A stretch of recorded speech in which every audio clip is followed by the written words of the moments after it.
Okay. So, from my understanding, you grew up in the Bahamas, correct? Yes. How do you think that shaped your ideology about sustainability or your thinking about sustainability? Well, growing up in the Bahamas, I didn't really understand the concept of sustainability. It wasn't until I was in college that that concept really hit me and clicked with me just because of a global understanding and understanding how small the Bahamas is compared to the United States and compared to other countries. So, yeah, just getting an understanding of the global landscape and how small the Bahamas is in comparison. Like when I grew up in the Bahamas, I didn't know anything about recycling or composting or those practices. And I think it's important that the Bahamas does that, and that's become more mainstream now. But growing up in the Bahamas, sustainability and sustainable practices weren't necessarily a focus.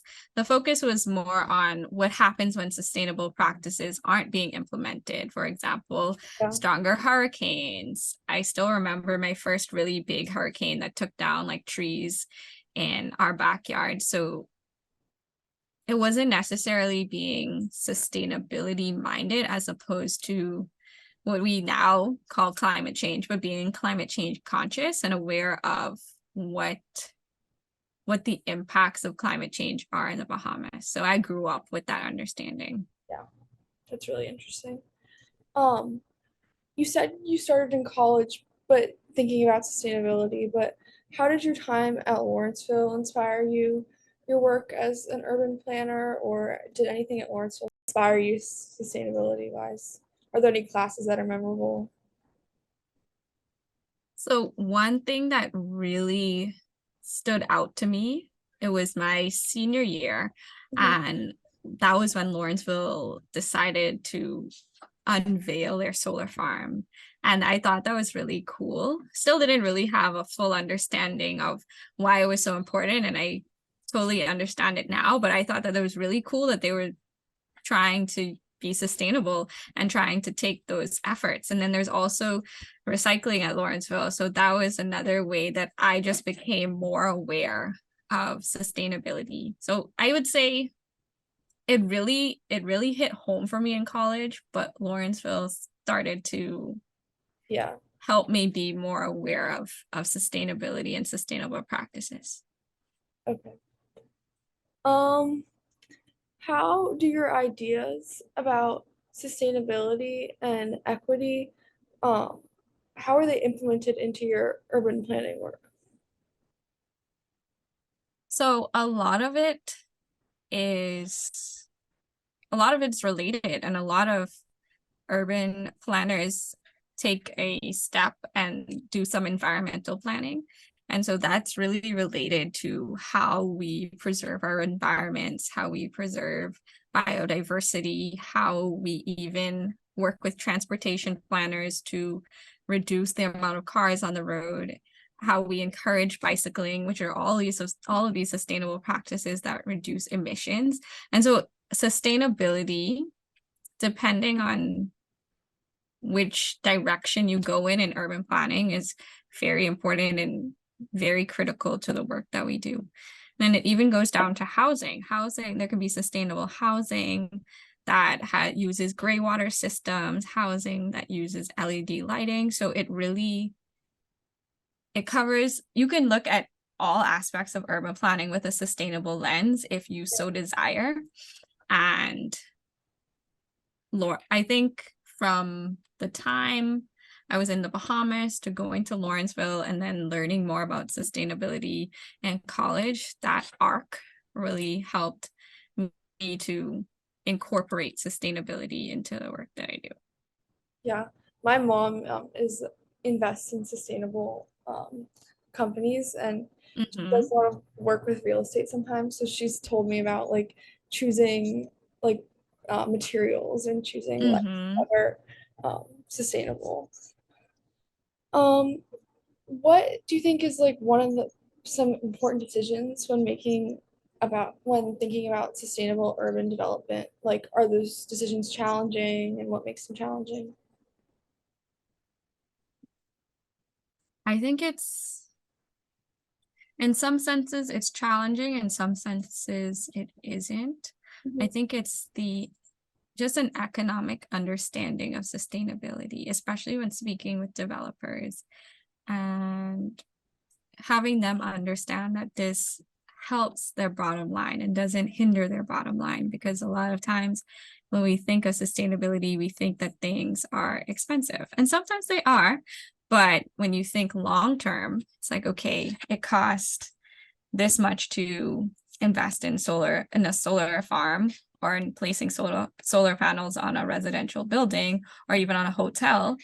But within 3 to 4 years, those solar panels pay for themselves. And then you're honestly like not paying as much as you would for electricity.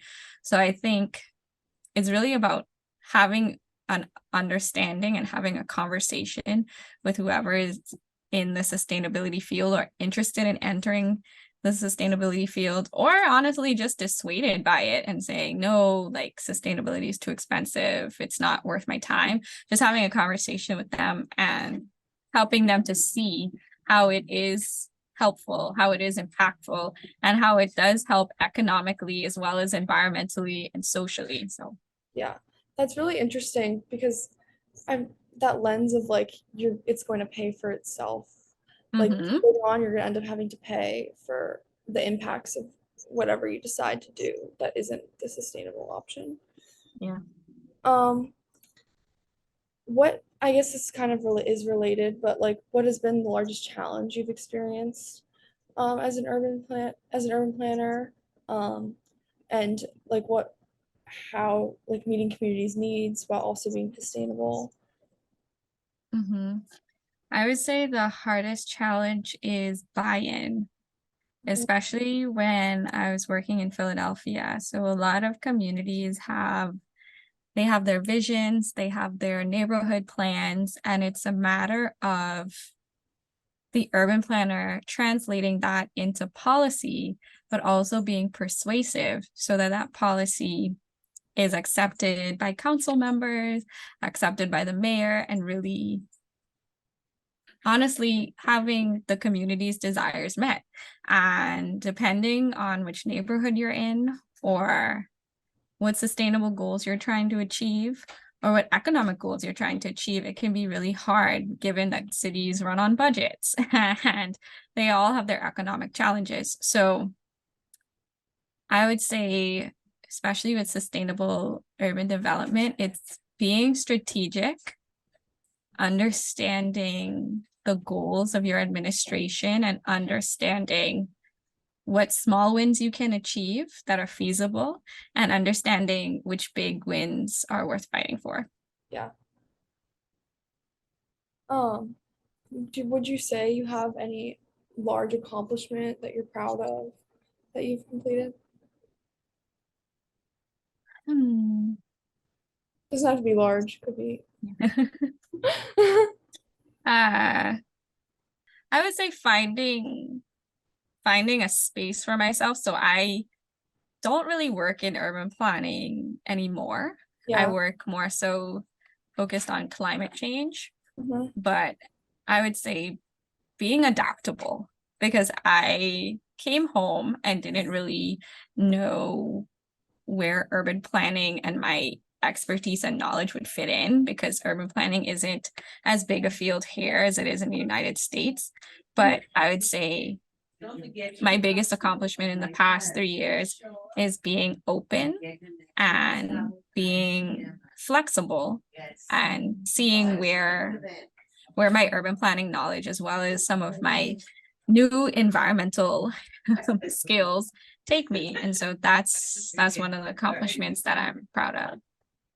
If if you feel comfortable, do you want to explain more what you do now? So during COVID, I was actually trying to take an exam before COVID-19 Mhm. in 2019, but then COVID hit and everything moved online. So I waited a bit to take it, but I am now a certified planner, a part of the American Institute of Certified Planners. And so I still keep up to date on urban planning matters.